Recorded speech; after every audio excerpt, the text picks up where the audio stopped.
పోతన భాగవతము నవమ స్కంధము. చిత్తంబు మధురిప్పు శ్రీపాదములయంద పలుకులు హరిగుణ పఠనమంద కరములు విష్ణు మందిర మార్జనములంద శ్రవములు హరికథా శ్రవణమంద చూపులు గోవింద రూప వీక్షణమంద శిరము కేశవ నమస్కృతులయంద పదములీశ్వర గేహ పరిసర్పణములంద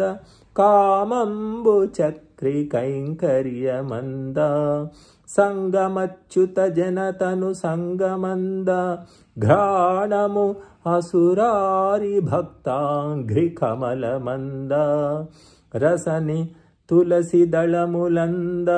రతులు పుణ్య సంగతులయంద ఆరాజ చంద్రమునకు హరియని సంభావించును హరియని దర్శించును అంటును ఆఘ్రాణించున్ హరియని రుచికొనదలచును హరిహరి ఘనుని అంబరీషుని అలవియే పొగడన్ అతనికి హమానే హరులందు కరులందు ధనములందు కేళివనములందు పుత్రులందు బంధుమిత్రులయందును పురమునందు నంతిపురమునందు పాలేరై ప్రవహింపడగ్గరుచులే బ్రాయంబులున్ రూపముల్ మేలై ధూర్తలుగాక వెండి గొరిజల్ హేమోరు శృంగంబులున్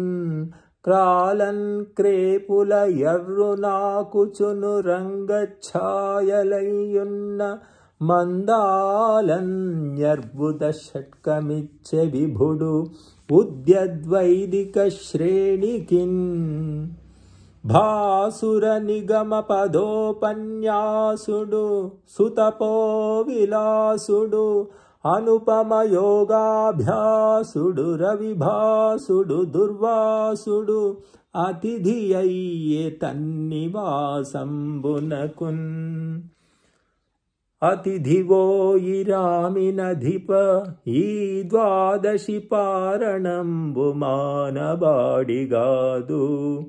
కుడువకుంట కాదు కుడుచుటయునుగాదు సలిల భక్షణంబు సమ్మతంబు